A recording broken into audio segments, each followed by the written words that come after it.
प्रातः क्लास चल रहा था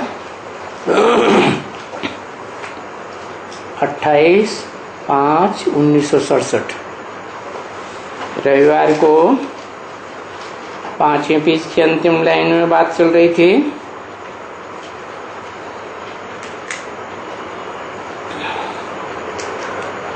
कोई आते हैं पूछते हैं, बाबा बच्चों की शादी कराएं,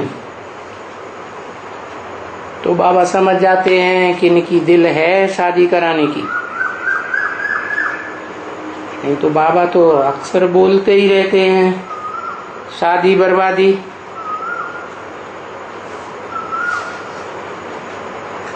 तो अगर मना भी करेंगे तो ये ठहर नहीं सकेंगे। बाप की अवज्ञा कर देंगे।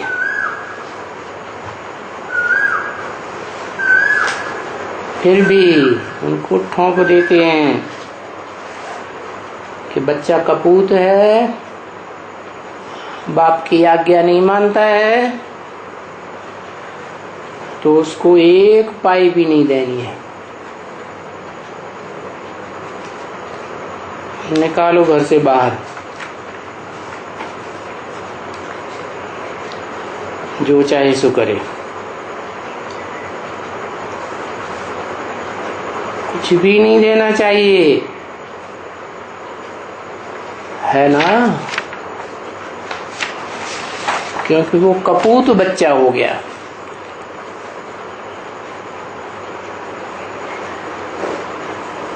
अगर डाडी की प्रॉपर्टी नहीं है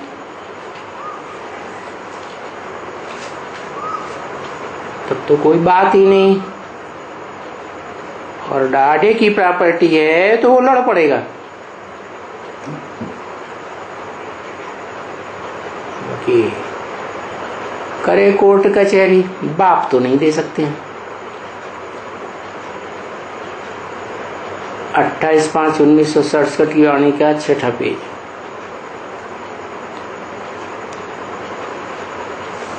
ये ऑफिसर हैं बाबा के, कोई बच्चे ऑफिसर हैं ना। अपनी कमाई है, देखते हैं कि बच्चा नालायक है, पवित्र रहने के लिए मेरी बात मानते नहीं है,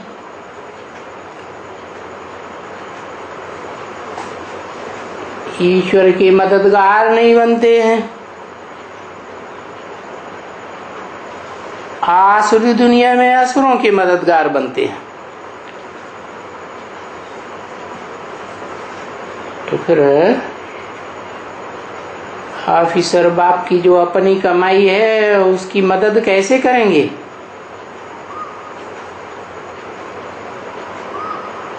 तो जब पूछते हैं बाबा से कि बाबा इनकी शादी करें, तो मैं समझता हूं इनकी दिल है इसलिए पूछ रहे हैं। ये तो उनको सब मालूम है ना कि बाबा तो रोज मुरली में समझाते रहते हैं। क्या क्या समझाते हैं? शादी बर्बादी। फिर भी पूछते हैं तो जरूर मोह है।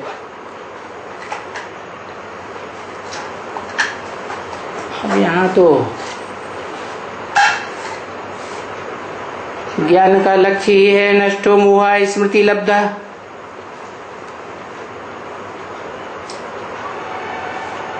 अगर इनको ना कर दूंगा, ना कहूंगा, तो भी वो और ही अवज्ञा कर देंगे।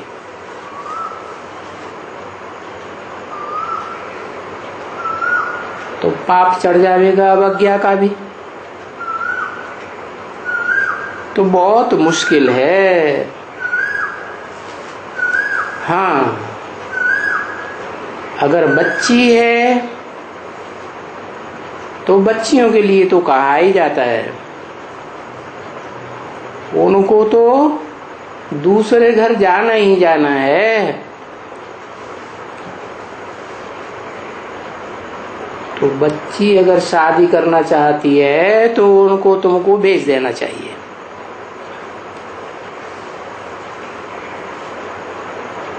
नहीं तो वो कुछ उल्टा कर्म करेगी तो रिस्पांसिबल तुम हो जाएंगे।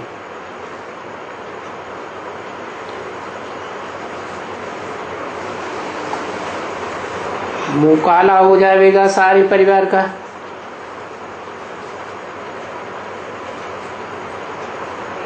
बच्चियां बड़ी हो जाती हैं तो संग दोष में आती हैं। संग दोष में आकर के पीछे गंदी हो जाती है।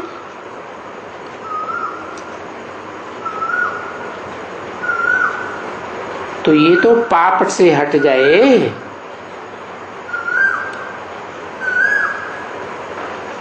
इसलिए बोलता है कि बच्चियों की भल शादी कराओ। बच्चों की शादी तुम मत कराओ, परंतु फिर मुकाबला करने की ऐसी हिम्मत चाहिए, क्योंकि बच्चे के जो भी संबंधी हैं वो भी उनकी फेवर में हो जाते हैं, तो फिर बहुत मुकाबला करना पड़ता है। तो ये कोई कोई मुश्किल से संभालते हैं कि भाई हम शादी नहीं करा सकते, तुम्हारे मामा चाचा काका सपोर्ट तुम्हें करते हो शादी कराने के लिए, तो भले वो शादी करें, हमारी तरफ से कोई सहयोग नहीं मिलेगा। देखो इनको समझाते हैं, हाँ हाँ ऐसे करते हैं जैसे कोई बंदर करते हैं, समझते तो कुछ भी नहीं है। जो श्रूड बुद्धि बच्चे हैं वो तो बहुत अच्छी तरह से समझ जाते हैं।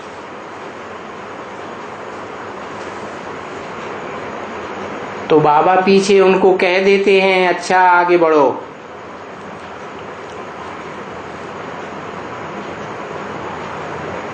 तुम अपने पुरुषार्थ में आगे बढ़ो, समझा ना।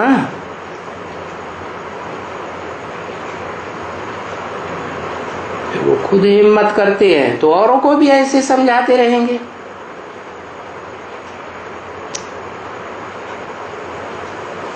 जो समझाते हैं मनुष्य मत्था भी मारते रहते हैं।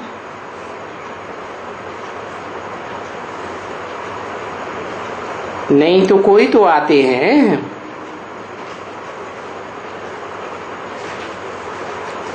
ऐसे ऐसे देख करके सुन करके एक कान से सुनते जाते और दूसरे से निकालते जाते।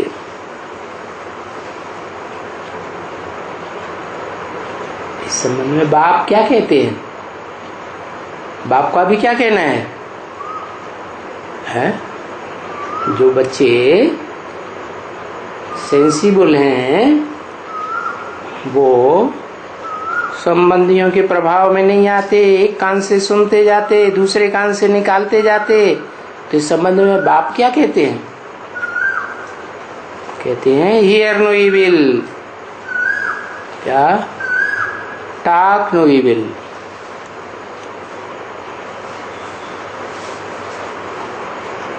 तो ये बात कोई इविल नहीं है ना, अभी विनाश सामने खड़ा है।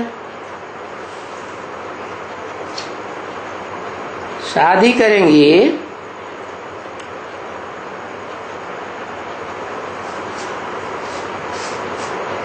तो फायदा तो कुछ नहीं होने वाला। तो ये ज्ञान तो अच्छी चीज है ना सुनने की, तो वो अच्छी चीज नहीं सुनेंगी। बाकी कोई बायोस्कोप होगा,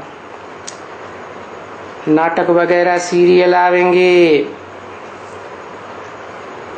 कोई समझाओ,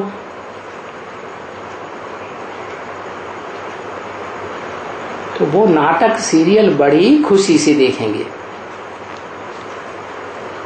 और समझेंगे भी। तो देखो ये है तो ना कि समझाने में टाइम लगता है, बादशाही स्थापन करने में टाइम तो लगता है ना, बहुत टाइम लगता है। क्योंकि मनुष्यों को तो कांटे से फूल तो जरूर बनाना है, सब तो नहीं बनेंगे।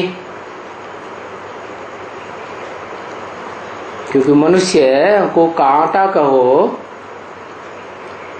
तो वो समझते थोड़े ही हैं कि हम कांटे हैं, कुछ भी नहीं। अगर कहते भी हैं पतित पावन सीताराम, तो भी अपन को कोई पतित पावन नहीं समझते हैं।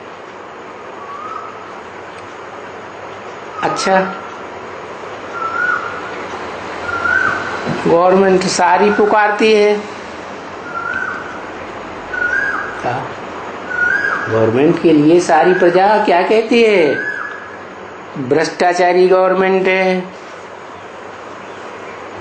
अब भ्रष्टाचारी गवर्नमेंट तो सारी गवर्नमेंट भ्रष्टाचारी हुई ना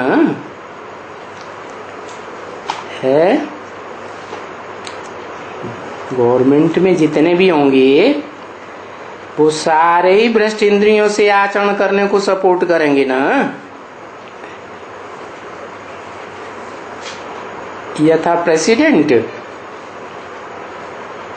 कहते हैं ना बाबा, यथा राजा तथा प्रजा, यथा राजा रानी तथा प्रजा। फिर यहाँ दैवी राजा रानी तो है ही नहीं क्या? क्यों? इस दुनिया में दैवी राजा रानी क्यों नहीं है? हैं? क्योंकि देवता तो भगवान बनाता है मनुष्य से, और यहाँ जो गवर्नमेंट दुनिया में चल रही है प्रजातंत्र गवर्नमेंट, ये कोई भगवान ने थोड़ी ही बनाई है। तो पीछे कहेंगे यथा प्रेसिडेंट, यथा प्राइम मिनिस्टर वगैरह वगैरह, तथा प्रजा। क्योंकि राज्य तो प्रजा का है ना, कहने के लिए तो है ना। तो क्या करेंगे? है यथा राजा तथा प्रजा, तो प्रजा क्या करेगी? है ही प्रजा का राज्य। क्योंकि भगवान ने राजयोग सिखाकर राजा रानी बनाए, तो अभी कोई राजा रानी तो है ही नहीं। इस मनुष्य सृष्टि में भी लंबे समय तक तो राजा रानी का राज्य चला ना। हमको राजा ही करना किसने सिखाया? कब सिखाया है? कोई ने तो सिखाया होगा ना। तो ये सृष्टि के आदि काल में, रिहर्सल काल में, शूटिंग काल में, जब संगम युग होता है कलयुग और सतयुग का, तो बाप ने आकर के गीता ज्ञान द्वारा राजयोग सिखाया, और उस राजयोग की पावर से जन्म जन्मांतर के राजा बने। जो इस सृष्टि में आदि से लेकर, सतयुग से लेकर और कलयुग के मध्य तक भी, मध्यांत तक भी राजाओं का ही राज्य चला ना।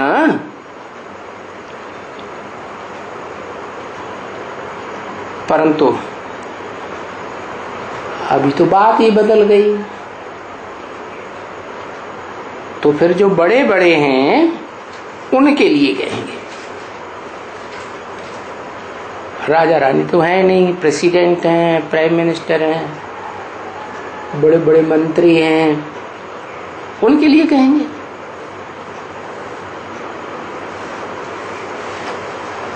हम तो और ही बड़े कहेंगे कि यथा ऊंचे ऊंचे पंडित पढ़े हुए, बहुत ही वेदांती तथा दूसरे सभी बंदर, तो हम तो सबसे बड़े ते बड़े को पकड़ेंगे ना। जो राजा भी होते हैं वो भी तो बड़े ते बड़े को पकड़ते हैं ना। तो यहाँ इस दुनिया में भी बड़े ते बड़े है। इस भ्रष्टाचारी गवर्नमेंट में, प्रजातंत्र राज्य में बड़े ते बड़े कौन हैं? है? कौन है? प्रेसिडेंट हैं, प्राइम मिनिस्टर हैं, उनसे बड़े कोई नहीं है। है? अरे सबसे बड़े हैं गवर्नमेंट की ये बड़े बड़े साधु संत महात्मा, जिनका प्रभाव प्रजा के ऊपर बहुत है। प्रजा उनको त्यागी समझ करके बहुत मान देती है, और गवर्नमेंट को तो प्रजा के वोट लेने हैं। तो जिन्हें बड़े बड़े नेताओं को वोट लेने हैं प्रजा के, तो किसको पकड़ेंगे, किसको ज्यादा महत्व देंगे? हैं? किसको ज्यादा मान सम्मान देंगे? इन्हीं साधु संत महात्माओं को ज्यादा मान सम्मान देते हैं। तो ये हुए गवर्नमेंट के बड़े थे बड़े, क्योंकि ये साधु कोई गवर्नमेंट को नमन नहीं करते हैं। क्या?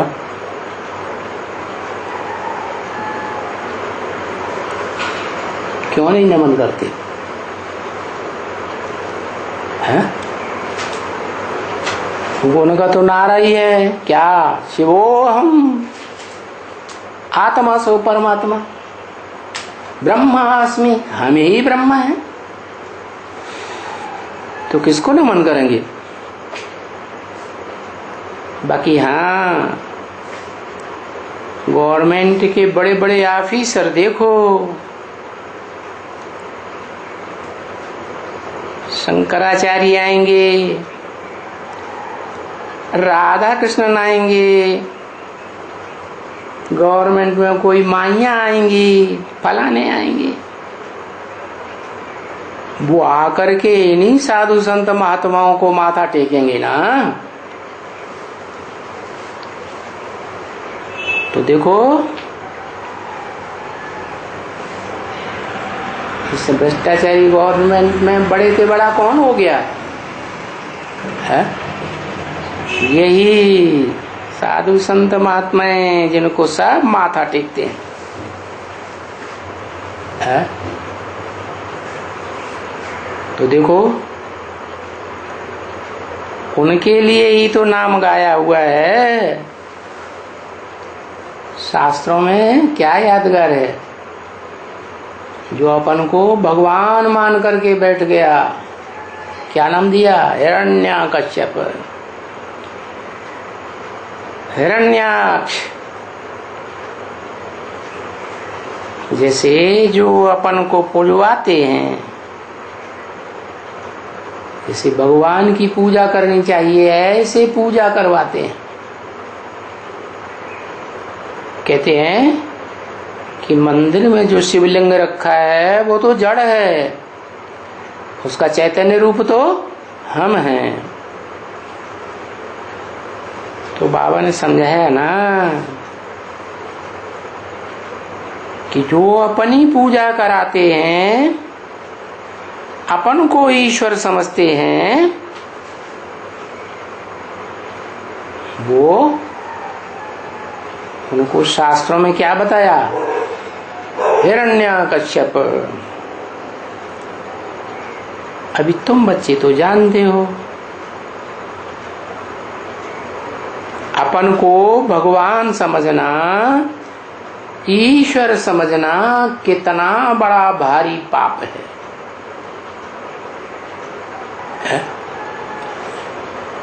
क्यों? अरे ईश्वर का काम है पुरानी नरक की दुनिया को बदल करके नई स्वर्ग की दुनिया बनाना। और ये जो अपन को भगवान ईश्वर समझ बैठे हैं, ये कौन सी नई दुनिया बनाते हैं? कौन सी दुनिया को सपोर्ट करते हैं? ये भ्रष्टाचारी गवर्नमेंट को सपोर्ट करते हैं। तो ना अपन को फिर समझते हैं।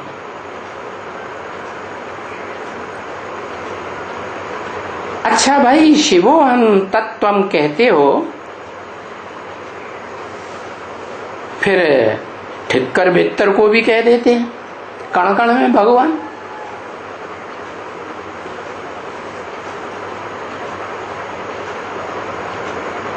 ठिक्कर कहते ही हैं, एक ठोकर लगे मिट्टी के ढेले की तरह टूट जाए। तो ऐसे भी हैं साधु संत महात्माओं में बहुत, जिनको माया की एक ठोकर लगती है और बिखर जाते हैं, सब बोलना भूल जाते हैं कि हम ईश्वर हैं।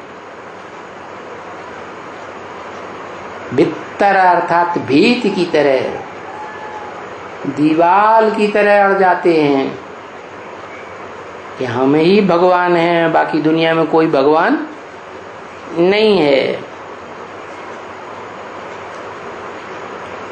और सबका आसरा छोड़ दो।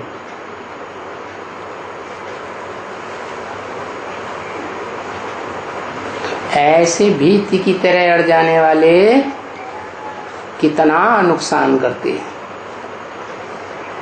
कब?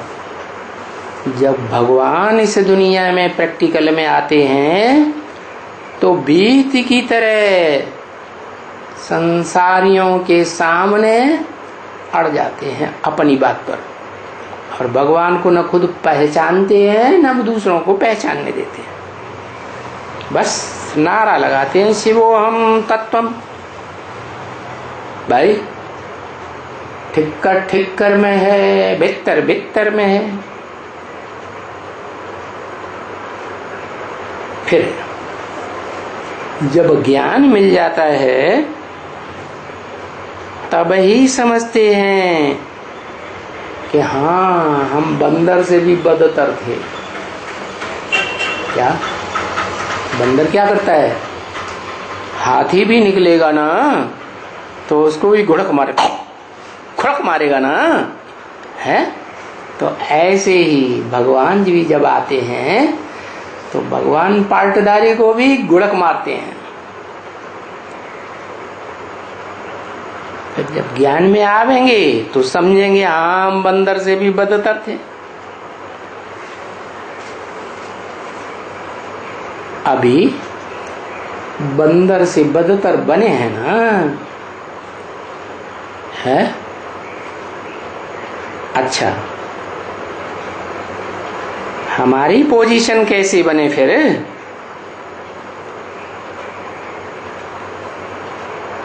हम बच्चों की पोजीशन कैसी बने?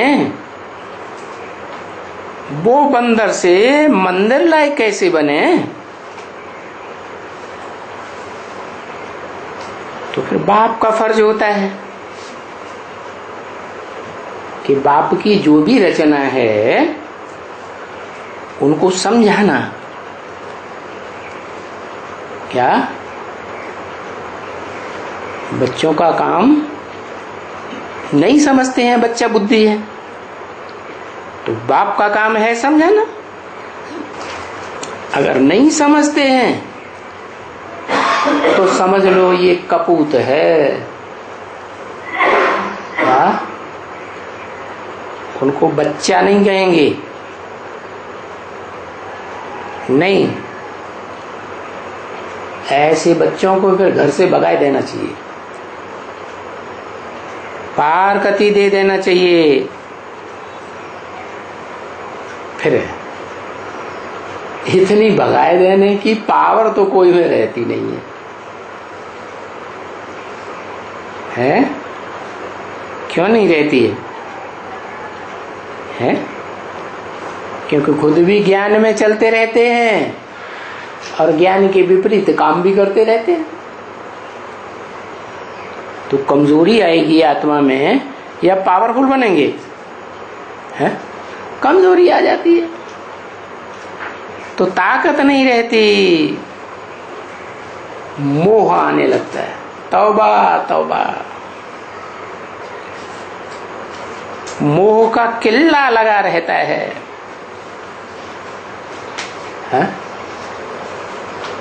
इसीलिए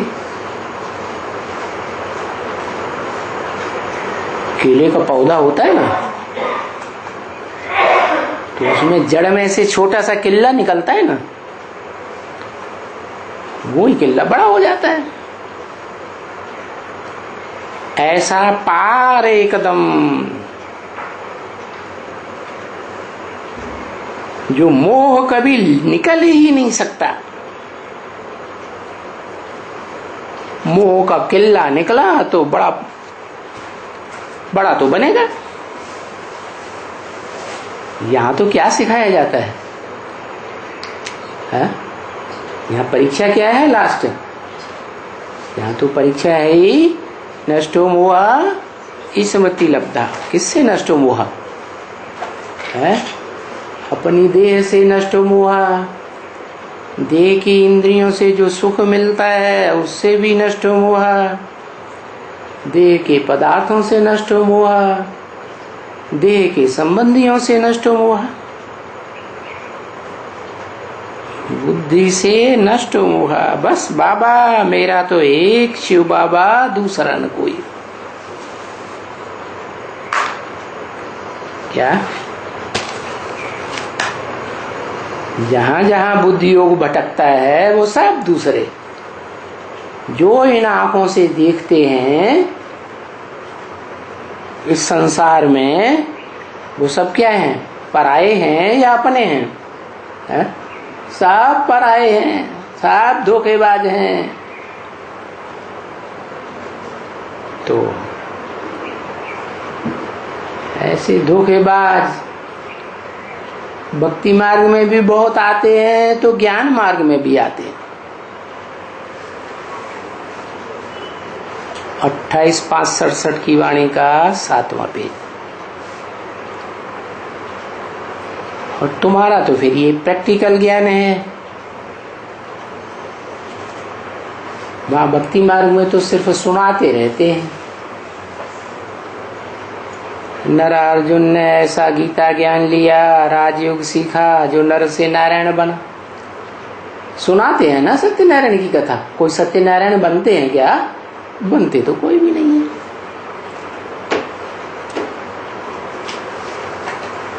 फिर तुम्हारा प्रैक्टिकल तो है, सो भी पुरुषार्थी हो अभी। क्या पुरुषार्थ संपन्न नहीं हुआ है तो कहेंगे पुरुषार्थी, क्योंकि यहां तो है ही बिंदी बनने का ज्ञान। क्या बुद्धि में क्या बात बैठ जाए? हम बिंदी हैं। देह तो बड़ी होती है, देह के संबंधी बड़े होते हैं, देह के पदार्थ बड़े होते हैं, लेकिन अब तुम्हारी बुद्धि में तो बैठा कि हम तो सूक्ष्म ते सूक्ष्म बिंदी हैं, जो बिंदी निराकार कही जाती है, क्योंकि बिंदी की लंबाई चौड़ाई तो कभी होती नहीं, कितनी भी छोटी सी छोटी बनेगी। तो गीता में कह दिया अणु अणियांशम, अणु से भी अणु बहुत सूक्ष्म।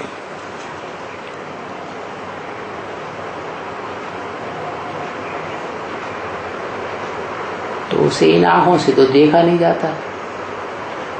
किसे ना आत्मा को देख सकते और ना परमात्मा को देख सकते, न परम पिता शिव को देख सकते, क्योंकि जो परम पिता शिव है वो तो सदा जन्म है, इस सृष्टि पर आता भी है, पार्ट भी बजाता है, शरीर में प्रवेश करके फिर भी कोई से मोह नहीं लगाता, सदा डिटैच रहता है। वो तो है ही पक्का सूर्य।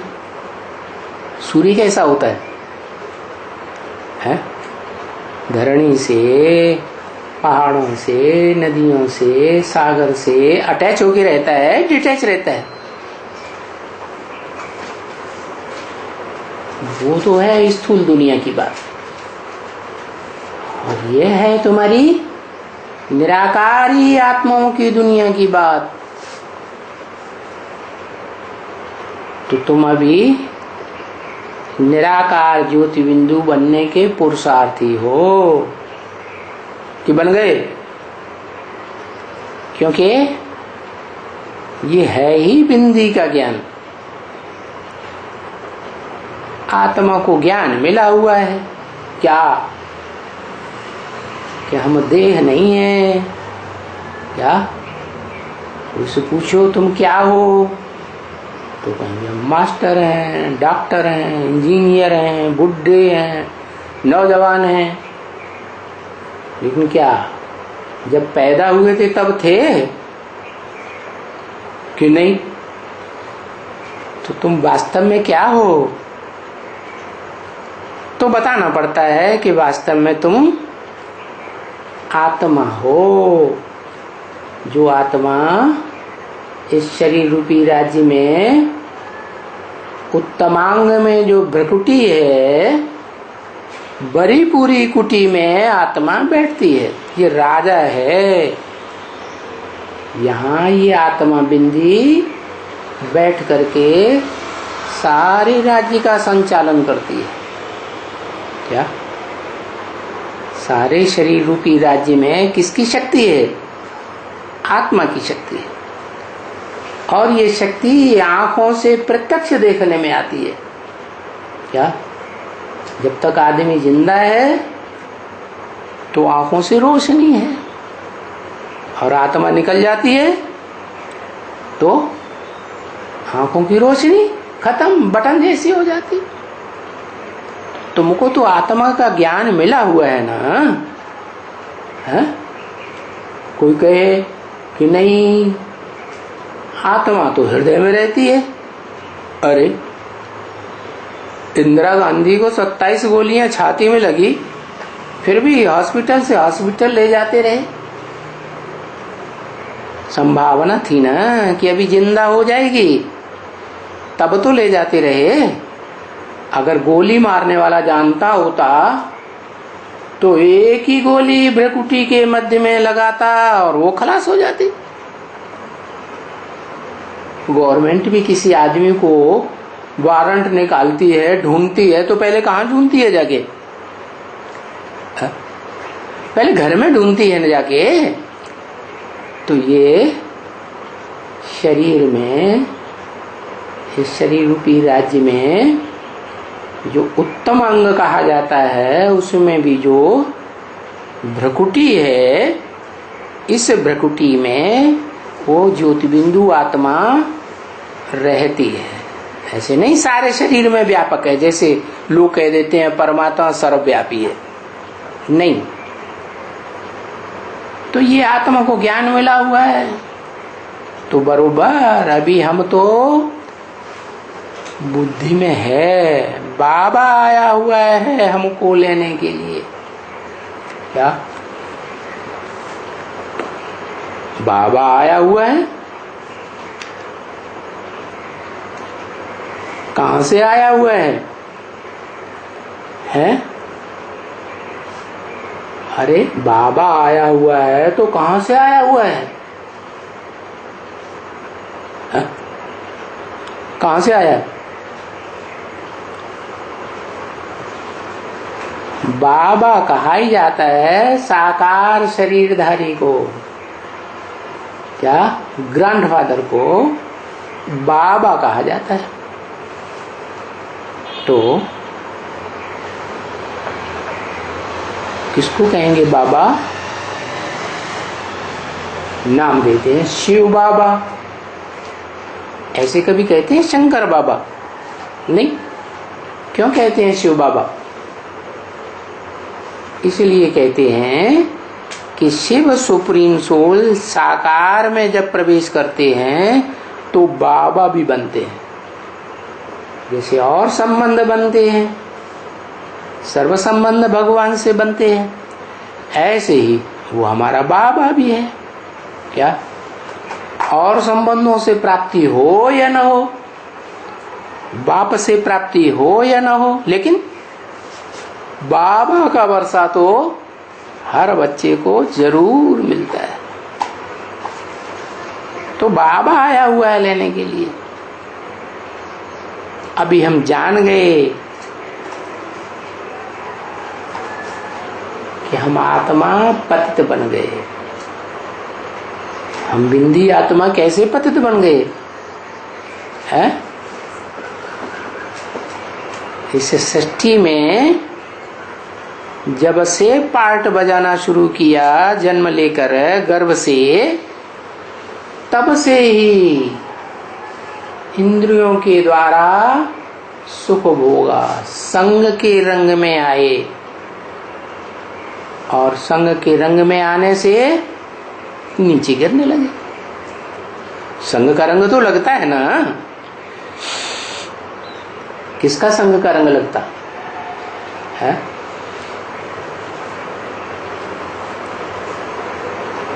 जो भी सगे संबंधी हैं, जो भी देह के कनेक्शन में आते हैं, उनका संग का रंग लगता है ना। तो जितना संग का रंग लगता है उतना उनमें मोह लग जाता है। संग के रंग से आत्मा की पावर जो है वो घटती जाती है। तो अभी जान गए कि हम पतित बन गए और बनना है पावन। क्यों? कि जब तक पावन नहीं बनेंगे तब तक पावन दुनिया स्वर्ग में नहीं जा सकती। क्या? और पावन दुनिया आत्मलोक में भी नहीं जा सकते। पावन बनेंगे तब ही बाबा ले चलेंगे, नहीं तो बाबा क्या करेंगे? रुकेंगे, सजाएं खाएंगे, फिर ले जाएंगे। और जो जितनी सजाएं खाएंगे उतना ही उनका पद भ्रष्ट हो जाएगा। तो फिर आत्मा में फुरना आता है ना कि भाई पढ़ाई तो जरूर पढ़नी है। पढ़ाई पढ़ेंगे तो बाप को पहचानेंगे तो बाप से योग लगावेंगे, बुद्धि योग लगेगा। तो जैसा संग वैसे रंग के आधार पर ऊंच ते ऊंच तक का संग करेंगे तो क्या होगा? पतित से पावन बनेंगे। तो बाबा हमको ले चलेंगे पावन दुनिया में। नहीं तो क्या होगा? सजाएं खाएंगे। अभी ये जो बाबा समझाते हैं यहाँ तो ये समझते हैं कि बाबा की राइट बात है, अभी तो समझते हैं, फिर सब भूल जाते हैं। क्या अभी समझते हैं ये ब्रह्मा बाबा, फिर सब क्यों भूल जाते हैं? क्योंकि मनन चिंतन मंथन नहीं करते। बच्चा बुद्धि है ना, तो सब भूल जाते। भोजन खाएंगे तो जितना चबाएंगे उतना रस बनेगा, खून बनेगा, वो तुम्हारी अपनी चीज हो गई, नहीं तो सब भूल जाते। ऐसे बहुत बच्चे हैं जो भूल जाते हैं, जरा भी पुरुषार्थ नहीं करते। क्या बहुत बच्चे हैं, माना कैसे हैं? जैसा बाप वैसा बच्चे, जिन्होंने आत्माओं के बाप को नहीं पहचाना कि वो सुप्रीम सोल बाप किस मुकर्रर रथ में पार्ट बजाए रहा है, तो ब्रह्मा को ही भगवान मान के बैठ जाते। वो ही गीता का साकार भगवान है, और ब्रह्मा भूल जाते हैं, है? ब्रह्मा भूल जाते हैं सारे पॉइंट, तो उनको फॉलो करने वाले भी भूल जाते हैं। तो ऐसे बहुत बच्चे हैं, उनकी संख्या बहुत ज्यादा है, जो जरा भी पुरुषार्थ नहीं करते हैं। अरे बच्ची, पढ़ाई में पुरुषार्थ तो करना ही है ना। क्या करना है? पुरुष अर्थ। पुरु माने शरीर रूपी पूरी, और शरीर रूपी पूरी के लिए जो शरीर रूपी पूरी में शयन करने वाली आत्मा है, उसके लिए, शरीर के लिए नहीं, तो उसे कहेंगे पुरुषार्थ। रथार्थ नहीं, रथ के लिए करते हैं, शरीर रूपी रथ के लिए, तो वो स्वार्थ हो जाता है। स्वार्थ की पढ़ाई बाप नहीं पढ़ाते हैं, क्योंकि बाप को तो, शिव बाप को अपना रथ है ही नहीं। तो बच्ची पढ़ाई में अच्छी तरह से समझना भी है और दूसरों को समझाना भी है। समझ भी गई कि एक ही है भगवान वाच। क्या जो भगवान के रूप में वाच करने वाला है वो एक ही है। वो हमारा बाप भी है, टीचर भी है और सदगुरु भी है। वो भगवान बैठ करके पढ़ाते हैं, दूसरा कोई नहीं है पढ़ाने वाला। बस उसको कहते ही है ऊंचे ते ऊंचा भगवन। क्या नहीं तो क्या कहते हैं कि ब्रह्मा को ही ऊंचा समझ लेते हैं भगवान, गीता का साकार भगवान समझ लेते हैं। वास्तव में तो ब्रह्मा का भी कोई बाप है ना, जिसने समझाया, बुद्धि में निश्चय बैठाया। और जो बाप है वो भी तो मुख से समझाया होगा ना, तो मुख वाला हुआ ना, तो वो भी साकार हुआ या निराकार हुआ? है साकार हुआ। वो है मनुष्य सृष्टि का बाप, परंतु मनुष्य सृष्टि के बाप को भी किसने समझाया? कहें क्या मनुष्य सृष्टि का बाप ही ऊंचते ऊंच भगवंत है? नहीं, मनुष्य सृष्टि का बाप भी बच्चों के मोह की रग में आते आते कलयुग के अंत में 500-700 करोड़ बच्चों का जिम्मा है उसके ऊपर। तो उनके संग के रंग में आते आते एकदम नीचे गिर जाता है। तो उसको भी समझाने वाला कौन है? वो सुप्रीम सोल बाप जो मनुष्य सृष्टि के बाप की सारी हिस्ट्री जन्म जन्मांतर की जानता है। वो पढ़ाते हैं। किसके द्वारा पढ़ाते हैं? ब्रह्मा के द्वारा। और ब्रह्मा कोई एक नहीं है,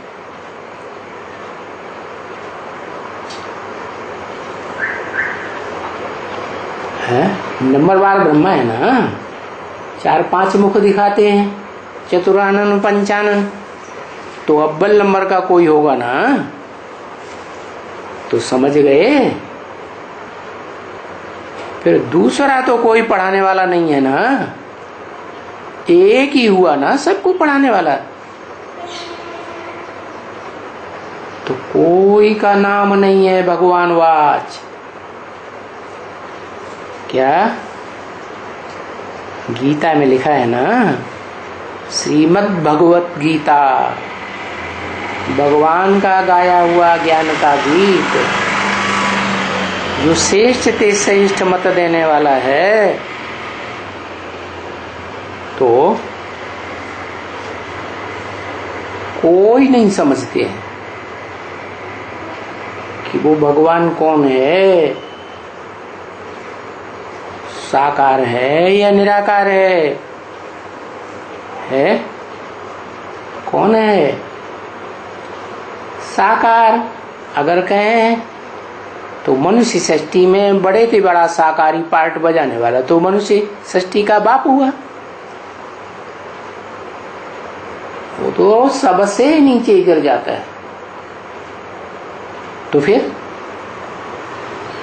उसको भी नीचे से ऊपर उठाने वाला वो सुप्रीम सोल बाप है जो कभी जन्म मरण के चक्र में नहीं आता, गर्भ से जन्म लेता ही नहीं।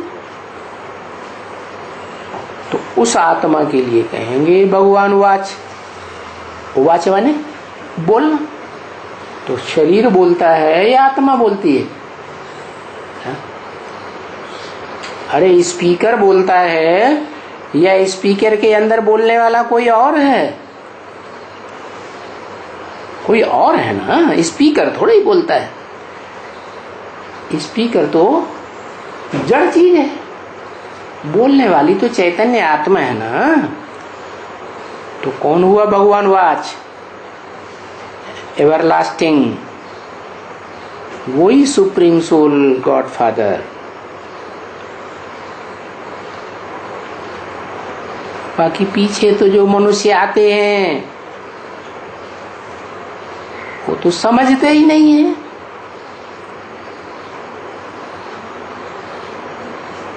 कि मनुष्यवाच नहीं है कि समझ लो क्या कि इस मनुष्य सृष्टि का बाप माने बीज जो मनुष्य है, पुराने ते पुराना आदम एडम जिसे कहा जाता है, सभी धर्मों में मान्यता है। तो वो मनुष्य कोई भगवान है? अरे मनुष्य तो भगवान हो ही नहीं सकता। क्यों? मनुष्य को मन होता है। क्या परिभाषा है? मननात् मनुष्य, मनन चिंतन करता है, संकल्प विकल्प चलाता है तो मनुष्य। क्या? इसीलिए तो गीता में कहा है नहीं, असन्यस्त संकल्पो योगी भवति कश्चन। जिसने अपने संकल्पों का त्याग नहीं किया, संकल्प चलते ही रहते हैं, तो उसे भगवान कहेंगे? भगवान हो ही नहीं सकता। भगवान को सोचने विचारने की क्या दरकार? भगवान त्रिकालदर्शी कैसे है? वो जन्म मरण के चक्र में नहीं आता है, इसलिए त्रिकालदर्शी है। वो भोगी नहीं है, बाकी सब आत्माएं भोगी हैं, इसलिए भोग भोगती हैं अच्छे बुरे कर्मों के जन्म जन्मांतर। तो संग का रंग लगता है, और सुप्रीम सोल गॉडफादर को कोई प्रकार का संग का रंग नहीं लगता है। तो वो ही तो सच्ची बात बताएगा ना, इसलिए तो उसे कहा जाता है क्या? Truth godfather. क्या? God is truth, truth is God.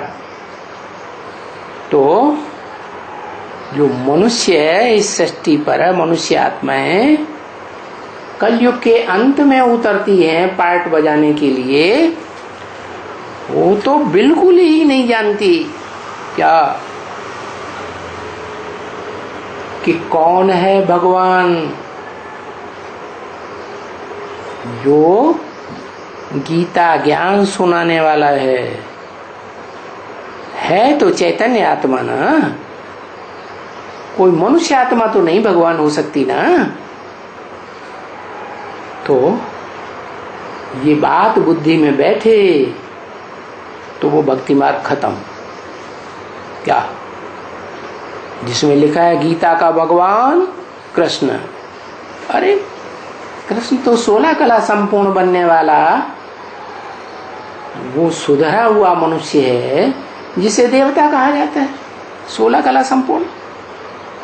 और भगवान तो कलातीत कहा जाता है, वो तो ज्ञान सूर्य है। सूर्य को कलाओं में बांधा जाता है या चंद्रमा को बांध सकते हैं? चंद्रमा को कलाओं में बांधा जाता है, सूर्य तो कलाओं में आता ही नहीं। तो देखो भक्ति मार्ग में तो सबकी बुद्धि में बैठा हुआ गीता का भगवान कृष्ण है। अरे कृष्ण तो सुधरा हुआ मनुष्य है। उस सुधरे हुए मनुष्य को किसने सुधारा? उस भगवान ने गीता ज्ञान सुनाकर सुधारा, नर से नारायण जैसा बनाया। नारायण का अवतार कृष्ण का दिखाते हैं ना। तो नार आयन नाम है, नार माने ज्ञान जल, आयन माने घर, जो ज्ञान के घर में ही रहता है। क्या? ज्ञान जल के घर से बाहर आता ही नहीं, हर समय बुद्धि में मनन चिंतन मंथन चलता रहता है, उसको कहते हैं नारायण। और वो नारायण बनाने वाला कोई है या नहीं है? नारायण बनाने वाला तो भगवान है। तो सारा भक्ति मार्ग खत्म हो जाता है। जो समझते हैं कि गीता का भगवान नारायण वाली आत्मा कृष्ण के रूप में जन्म लेती है, वो भी द्वापर के अंत में। अरे द्वापर के अंत में भगवान आएगा तो क्या पापी कलयुग की स्थापना करके जाएगा? उसे भगवान कहेंगे? अरे भगवान का तो काम ही है, वो तो कहा ही जाता है हेवनली गॉडफादर। हेवनली गॉडफादर का मतलब ही है हेवन रचने वाला। क्या? जो हेल है ना, ये दुनिया नरक है ना, नरक को स्वर्ग बनाने वाला। तो तुम बच्चों के लिए भक्ति मार्ग मुर्दाबाद। क्या? किसके लिए? तुम बच्चों के लिए। भक्ति मार्ग माने? भक्ति मार्ग माने वो मार्ग जहां बुद्धि भागती रहती है, एक ठिकाने टिकती नहीं। बुद्धि को कोई ठिकाना ही नहीं मिलता। ये गुरु करेंगे, वो गुरु करेंगे। जैसे ब्रह्मा बाबा ने कितने गुरु किए? 12 गुरु किए। भटकते रहते हैं, ये मंदिर में जाएंगे, वो मंदिर में जाएंगे, ये तीर्थ में जाएंगे, वो तीर्थ में जाएंगे। जन्म जन्मांतर भटकते रहते हैं। कहीं मंदिर में जाएंगे, कहीं गिरजाघर में जाएंगे, कहीं गुरुद्वारे में जाएंगे। कितना भटकते हैं, कितना बुद्धि भागती है और बुद्धि से भागते रहते हैं। तो उसको कहते हैं भक्ति मार्ग, भागने का मार्ग। बुद्धि एक जगह टिकती नहीं, क्योंकि अंधश्रद्धा का मार्ग है। ज्ञान मार्ग नहीं है। तो अभी जो आवे तब ही वो समझे। क्या कोई कहे हम घर बैठे समझते रहेंगे, तो ये ज्ञान घर बैठे समझने का नहीं है।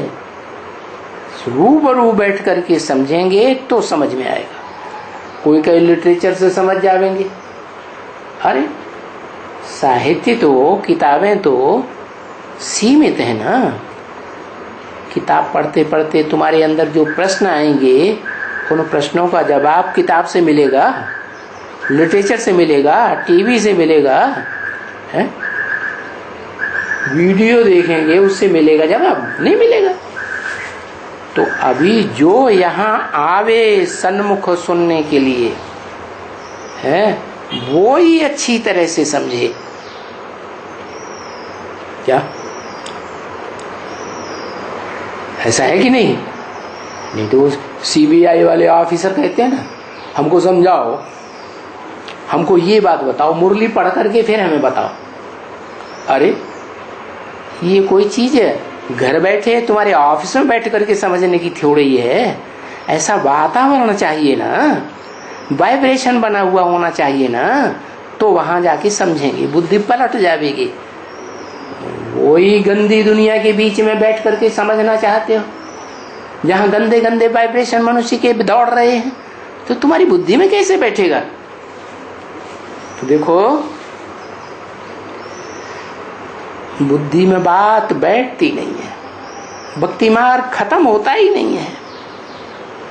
इसलिए बाबा कहते हैं भक्ति मार्ग मुर्दाबाद, ज्ञान मार्ग जिंदाबाद। तो जो यहाँ आकर के समझेगा शुद्ध वातावरण में, वो ही अच्छी तरह से समझेगा। क्या? नहीं तो नहीं समझेगा। तभी कहेगा कि भक्ति मार्ग मुर्दाबाद।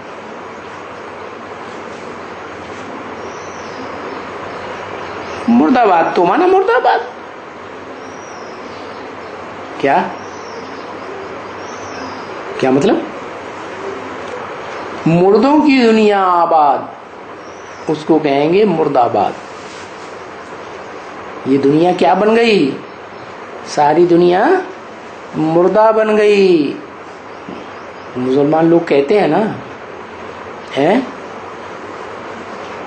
कि जमीन दोष हो जाते हैं, कब्र में दफन हो जाते हैं मुर्दे। तो जब कयामत होती है तो भगवान आकर के, अल्लाह मियाँ आकर के मुर्दों को जगाते हैं। तो अभी कलयुग का अंत है, सारे ही मुर्दे बने पड़े हैं, कोई की बुद्धि में ज्ञान नहीं है।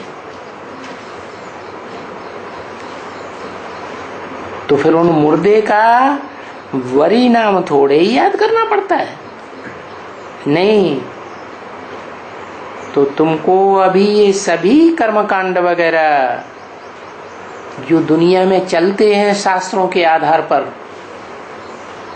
चाहे क्रिश्चियन हो, चाहे मुसलमान हो, चाहे हिंदू हो, चाहे बौद्धी हो, जो भी कर्मकांड हैं वो देखते रहो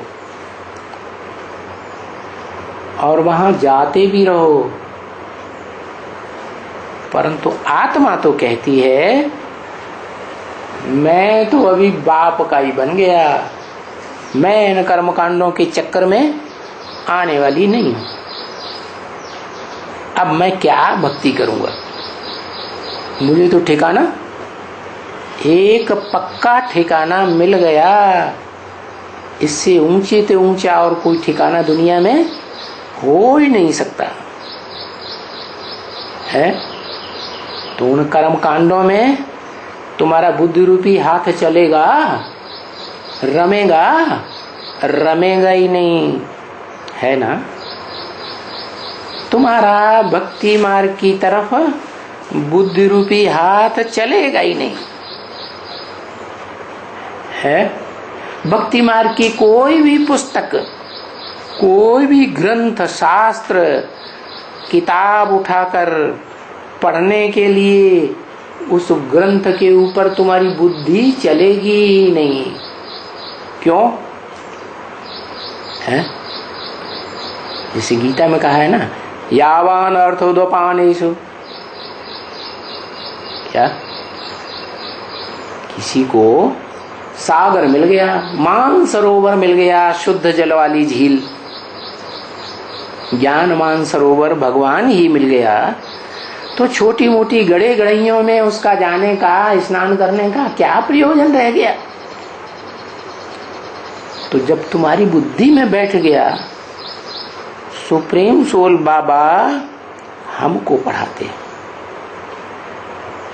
तो बाकी ये जो मनुष्यों के लिखे हुए शास्त्र वगैरह हैं, ग्रंथ वगैरह, किसके लिखे हुए? विकारी मनुष्यों के लिए लिखे हुए हैं ना। इनको हम क्यों पढ़ें? हमें तो उबर प्योर भगवान मिल गया है। इन शास्त्रों के पढ़ने से ही तो दुनिया की दुर्गति हुई है? दुनिया में दुख बढ़ता जा रहा है, भय बढ़ता जा रहा है या कम होता जा रहा है? भय बढ़ता जा रहा है। सारी दुनिया भयभीत हुई पड़ी है इन एटम बमों से। अब विनाश हुआ कि हुआ। तो ये शास्त्र पढ़ पढ़ के ही तो दुर्गति हुई है ना। शास्त्रों में ही तो लिखा हुआ है ना कि भगवान आया, महाभारत युद्ध कराया, उस युद्ध में अग्नेय अस्त्र थे।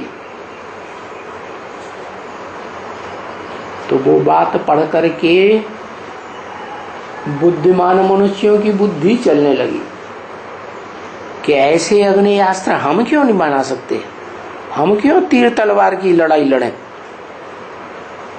तो फिर उन्होंने ये एटम बम बना दिए, क्योंकि शास्त्रों में भी लिखा हुआ है ना क्या कि यादवों के पेट में से मूसल निकले।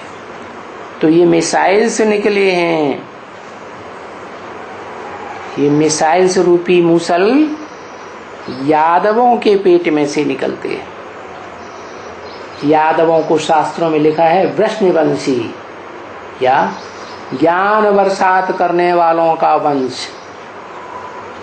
क्या ज्ञान की बरसात बहुत करते हैं, बाकी समझते कुछ भी नहीं। उनका जो मुख्य स्थान है उसका नाम दे दिया है, बहुत ज्ञान का लेन देन करता है। क्या ज्ञान का लेन देन बहुत, बाकी प्रैक्टिकल जीवन कुछ नहीं। वो ही व्यभिचारी के व्यभिचारी। तो उस शहर का नाम क्या है? क्या नाम है? नाम है लेन देन। बहुत ही लेन देन करते हैं, धारणा कुछ भी नहीं। उनको कहा जाता है वृषवंशी यादव। तो दिखाते हैं कि कृष्ण भगवान का भी जन्म यादव कुल में हुआ, और बाबा भी मुरली में बताते हैं।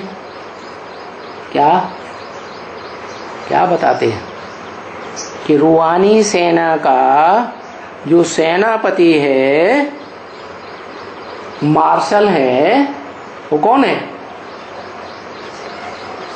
शंकर, यादवों का हेड।